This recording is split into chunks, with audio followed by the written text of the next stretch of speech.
Good evening అండి. ఈ రోజు మన కరెంట్ అఫైర్స్ సెషన్ లో మనం చూసే ఫస్ట్ టాపిక్ వచ్చేసి గ్లోబల్ వెట్లాండ్ అవుట్లుక్. ఇది మనకి రీసెంట్ గా రిలీజ్ అయింది. దీంట్లో ఉండిన కొన్ని ఫ్యాక్ట్స్ చూద్దాం మనము.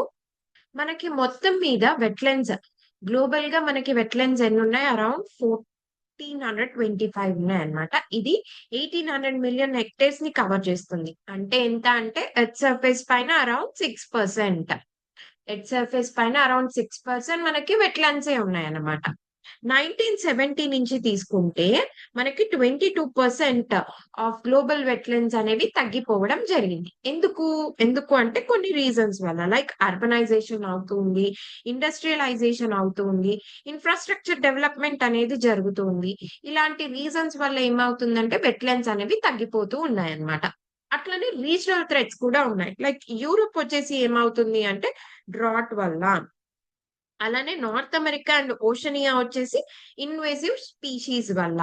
ఇన్వేసివ్ స్పీషీస్ అంటే అక్కడ ఉండేవి కాదు, బయట నుంచి అక్కడికి రావడం వల్ల అక్కడ నేటివ్ అట్మాస్ఫియర్ అనేది పాడవడం అన్నమాట. ఓకే, దాని వల్ల నార్త్ అమెరికా అండ్ ఓషనియాలో ప్రాబ్లం వస్తుంది. ఫర్దర్ గా వెట్లాండ్ అంటే ఏంటి అంటే ఇది ఒక ల్యాండ్. ఏమవుతుంది అంటే ఇక్కడ వాటర్ పర్మనెంట్ గా ఉంటుంది, ఇదా లేకపోతే సీజనల్ గా ఉంటది. కాకపోతే ఆ ఎకోసిస్టమ్ ఏంటి అంటే మనకి aquatic or semi aquatic species ని సపోర్ట్ చేస్తాయి అన్నమాట. ఓకే, ఇండియాలో మనకి 4.6% ఆఫ్ జియోగ్రఫికల్ ఏరియా వెట్లాండ్ తోనే ఉంది. వరల్డ్ లో ఎంత ఉందండి? వరల్డ్ లో వచ్చేసి 6%. ఎర్త్ సర్ఫేస్ పైన 6% వెట్లాండ్సే ఉన్నాయి. అదే మన ఇండియాలో 4.6% అన్నమాట. మనకి ఇంపార్టెంట్ వెట్లాండ్స్ కొన్ని చూస్తే చిల్కా, లోక్తక్, ఉలర్ లేక్ ఇట్లాంటివి ఉన్నాయి మనకి. ఇవే కాకుండా ఇంకా మనకి చాలా ఉన్నాయన్నమాట. ప్రెజెంట్ గా రామ్సార్ కన్వెన్షన్ గురించి చూస్తే 1971 లో రామ్సార్ కన్వెన్షన్ అనేది రావడం జరిగింది. మన ఇండియా 1982 లో దీన్ని సైన్ చేసినారనమాట. ప్రెజెంట్ గా మనకి 91 రామ్సార్ సైట్స్ ఉన్నాయి. యాజ్ ఆఫ్ టుడే మనకి 91 రామ్సార్ సైట్స్ ఉన్నాయన్నమాట.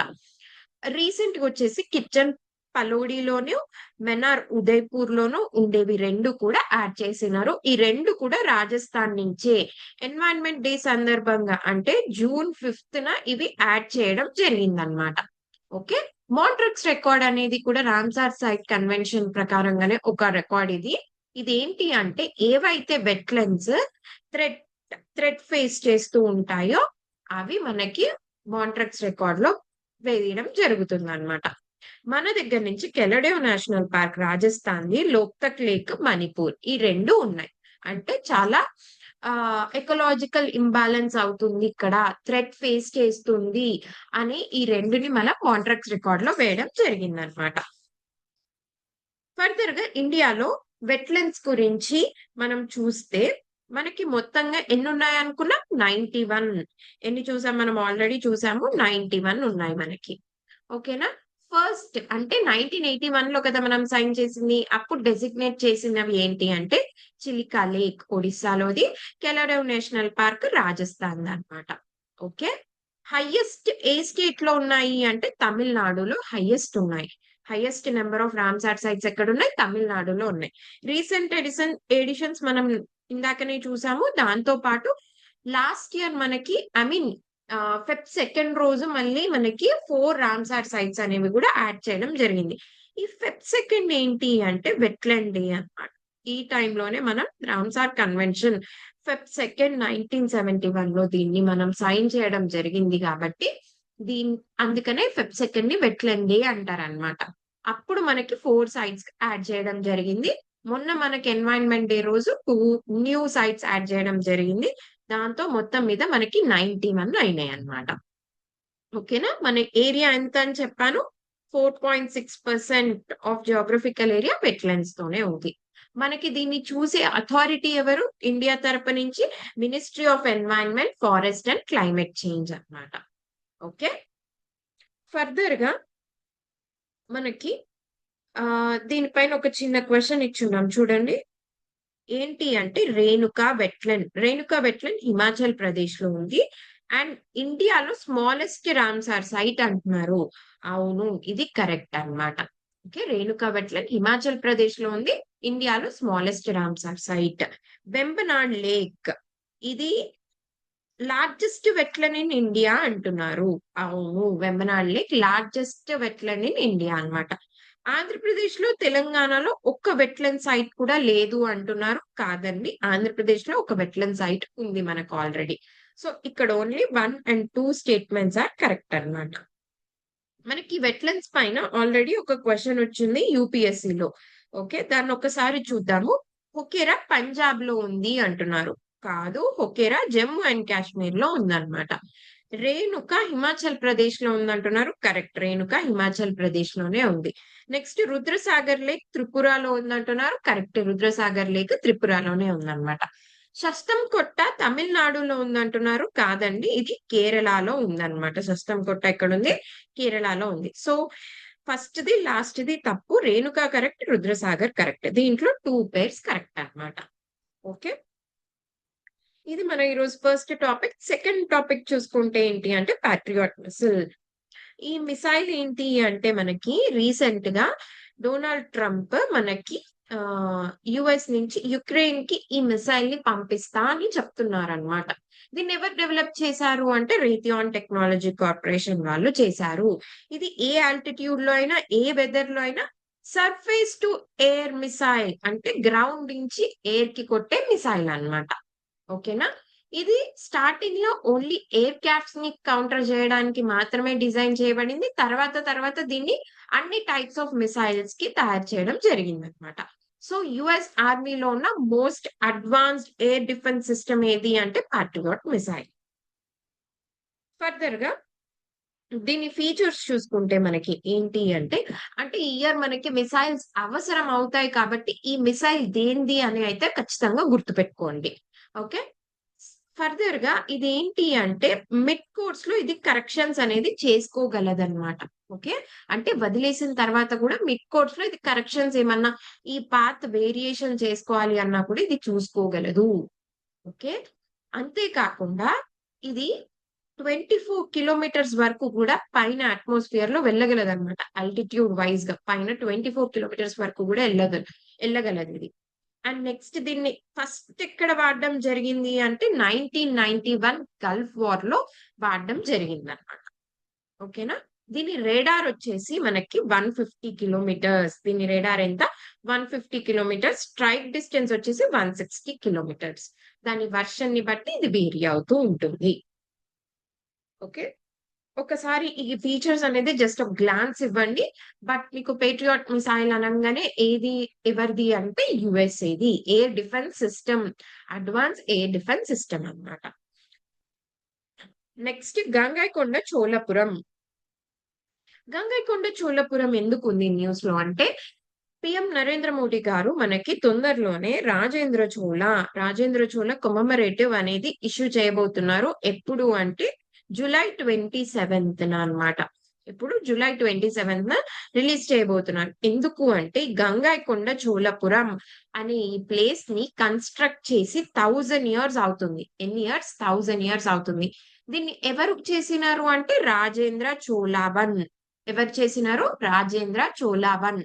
ఎందుకు చేసినారు అంటే ఆయన గంగా ప్లెయిన్స్‌ని గెలుచుకొని అంటే ఆ రాజ్యం పైకి దండ దండయాత్ర చేసి అక్కడ ఆయన ఆ వార్ గెలిచి వస్తారనమాట. So, to commemorate the victory of over the Ganga plains ఆయన ఈ గంగైకొండ చోళపురంని కన్‌స్ట్రక్ట్ చేసున్నారనమాట. ఓకేనా? ఒకసారి గంగైకొండ చోళపురం గురించి చూద్దాము. ఇదెవరు చేసినారు అంటే రాజేంద్ర చోళ 1 దీన్ని కన్‌స్ట్రక్ట్ చేయడం జరిగింది. ఎప్పుడు అంటే 1025లో కరెక్ట్‌గా మనకి 1000 ఇయర్స్ అనేది కంప్లీట్ అయినాయన్నమాట. ఓకేనా? దీన్నే వీళ్ళు చోళ క్యాపిటల్‌గా ఆల్‌మోస్ట్ 250 ఇయర్స్ చోళ క్యాపిటల్‌గా ఉండింది గంగైకొండ చోళపురం. ఓకే. నెక్స్ట్ ఇంకా ఇది ఎక్కడుంది అంటే అరియలూర్, తమిళనాడులో ఉందన్నమాట. కొల్లెడం రివర్ ప్రెజెంట్ ఇది కావేరి రివర్ అని కూడా అనొచ్చు మనము. ఎక్కడుంది? కొల్లేడం రివర్, కావేరి రివర్ బేసిన్ అన్నమాట ఇది. ఫర్దర్‌గా దీని గురించి ఇంకొంచెం డీప్‌గా చూస్తే ఏంటి అంటే కె.ఏ. నీలకంఠ శాస్త్రి గారు. ఈయన ఏంటి అంటే చోళాస్ అనే దాని గురించి రాసారన్నమాట. దీంట్లో ఈయన గంగైకొండ చోళపురంని మనకి మెసొపటోమియాలో ఉంటుంది గదా! పాతకాలం ఏన్షియంట్ ఇండియన్ హిస్టరీలో మెసోపోటేమియా ఉంది కదా! దాంతోని దీన్ని కంపేర్ చేసినారనమాట. ఓకే.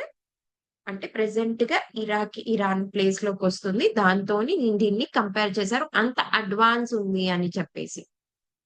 అంతే కాకుండా మనకి రాజేంద్ర చోళ గంగా వాటర్‌ని తీసుకొనొస్తారనమాట. ఆయన ఎప్పుడైతే గంగా ప్లెయిన్స్‌ని విక్టరీ చేసి వచ్చిన తర్వాత, ఈ గంగా వాటర్‌ని తీసుకొనొస్తారు. తీసుకొనొచ్చి ఆయన క్యాపిటల్‌కి తీసుకొనొచ్చి, ఆయనకి ఆయన గంగైకొండ చోళ అని టైటిల్ ఇచ్చుకుంటారనమాట. సో, అందుకని దానికోసం గంగైకొండ చోళపురం అనే ఒక సిటీని కన్‌స్ట్రక్ట్ చేయడం జరుగుతుంది. ఇదే కాకుండా ఈయన ఇంకా ఏమేమి ఎక్స్‌పెడిషన్స్ చేసున్నారు అంటే, మహిపాల వన్ బెంగాల్‌కి సంబంధించిన మహిపాల వన్‌ని డిఫీట్ చేశారు. అంతే కాకుండా కడరం అంటే ప్రెజెంట్ డే ఇండోనేషియా దాన్నే శ్రీవిజయ అని కూడా పిలుస్తారు. సో, కడరంని గూడా ఈయన డిఫీట్ చేసున్నారు. అండ్ అందుకనే ఈయనకి కడరం గొండ అనే ఒక బిరుదు గూడా ఉందన్నమాట. అంతే కాకుండా శ్రీలంక మొత్తాన్ని కూడా అనెక్స్ చేశారు. అంటే శ్రీలంక మొత్తం కూడా ఈయన కంట్రోల్‌లోకే వచ్చింది. ఈయనెవరు? రాజేంద్ర చోళ వన్ అన్నమాట. ఓకే. ఇవి ఆయన ఫర్దర్ ఎక్స్‌పెడిషన్స్. గంగా ప్లెయిన్సే కాకుండా ఇంకేమేం చేసినారు? Mahipala one of Bengal, next Indonesia, present day Indonesia and present day Sri Lanka. So, ఇది టెంపుల్ అన్నమాట. ఇదేం టెంపుల్ అంటే ఒక్కసారి చూడండి. ఇది గంగైకొండ చోళపురంలోనే ఉండే ఒక temple. Okay. Gangaikonda Cholapuram temple అన్నమాట. ఇది కూడా రాజేంద్ర వల్లే కట్టించారు మనకి. దీంట్లో ఎవరుంటారు? మెయిన్ గాడ్ అంటే లార్డ్ శివ అన్నమాట. శివుడికి సంబంధించిన గుడి ఇది. అండ్ దీన్ని బృహదేశ్వర టెంపుల్. ఏ టెంపుల్? బృహదేశ్వర టెంపుల్‌కి సిమిలర్‌గా కన్‌స్ట్రక్ట్ చేయడం జరిగిందనమాట. ఈ బృహదేశ్వర టెంపుల్ ఎవరు కన్‌స్ట్రక్ట్ చేసినారు అంటే రాజరాజ చోళ. ఎవరు కన్‌స్ట్రక్ట్ చేసినారు? రాజరాజ చోళ కన్‌స్ట్రక్ట్ చేయడం జరిగింది బృహదేశ్వర టెంపుల్. ఇప్పుడు మనకి ఈ గంగైకొండ చోళపురం టెంపుల్‌లో కొన్ని మంచి స్కల్ప్చర్స్ అనేవి ఉన్నాయన్నమాట. చోళాస్‌కి సంబంధించినవి. లైక్ నటరాజ స్కల్ప్చర్, విష్ణువు, బ్రహ్మ, సరస్వతి ఇలాంటి మనకి మంచి స్కల్ప్చర్స్ అన్నీ గూడా ఈ గంగైకొండ చోళపురం టెంపుల్‌లో పెట్టినారు. అంతే కాకుండా ఇది యునెస్కో వరల్డ్ హెరిటేజ్ సైట్. ఇది యునెస్కో వరల్డ్ హెరిటేజ్ సైట్‌లో ఒకటన్నమాట. Great living Chola temples. Okay. Great living Chola temples అనే ఒక దీంతోని మనకి ఈ టెంపుల్ అనేది మనకి వరల్డ్ హెరిటేజ్ సైట్‌లో ఉంది. దీంతో పాటు గంగైకొండ చోళపురం టెంపుల్‌తో పాటు బృహదేశ్వర టెంపుల్ ఉంది. ఐరాతేశ్వర టెంపుల్ గూడా ఉంది. మొత్తం మూడిటిని కలిపి గ్రేట్ లివింగ్ చోళా టెంపుల్స్ అంటారు. ఏవేవి? Gangaikonda Cholapuram temple, Brihadeeswara temple, Airavatesvara temple అన్నమాట. ఈ మూడిటిని గ్రేట్ లివింగ్ చోళా టెంపుల్స్ అని పిలుస్తారు. ఫర్దర్‌గా దీంట్లో ఒక క్వెషన్ ఇచ్చున్నాము. ఒకసారి చూడండి. రాజరాజకి గంగైకొండ చోళ అనే ఒక టైటిల్ ఉంది అంటున్నాము. కాదు. రాజేంద్ర వన్‌కి ఉంటుందన్నమాట. ఎవరికి? రాజేంద్ర వన్‌కి ఉంది. రాజరాజ చోళకి కాదు. Brihadeeswara temple part of UNESCO world heritage సైటా? అవును. కరెక్టే. మనం ఇందాక చూసాం 3 టెంపుల్స్ ఉన్నాయి. బృహదేశ్వర టెంపుల్ ఎవరు కట్టించారు? రాజరాజ 1. తర్వాత గంగైకొండ చోళపురం టెంపుల్ ఉంది. తర్వాత ఐరాతేశ్వర టెంపుల్ ఉంది. ఈ 3 కూడా యునెస్కో వరల్డ్ హెరిటేజ్ సైట్‌లో పార్ట్ అన్నమాట. సో, దీంట్లో ఓన్లీ బి అనేది కరెక్ట్ ఆన్సర్. ఓకే. ఓకే అండి. దీనికి నోట్స్ నేను కింద డిస్క్రిప్షన్‌లో ఇచ్చుంటాను టెలిగ్రామ్ ఛానెల్‌లో. దాంట్లో మీరు కావాలంటే డౌన్‌లోడ్ చేసుకోవచ్చు. Thank you. Thank you so much.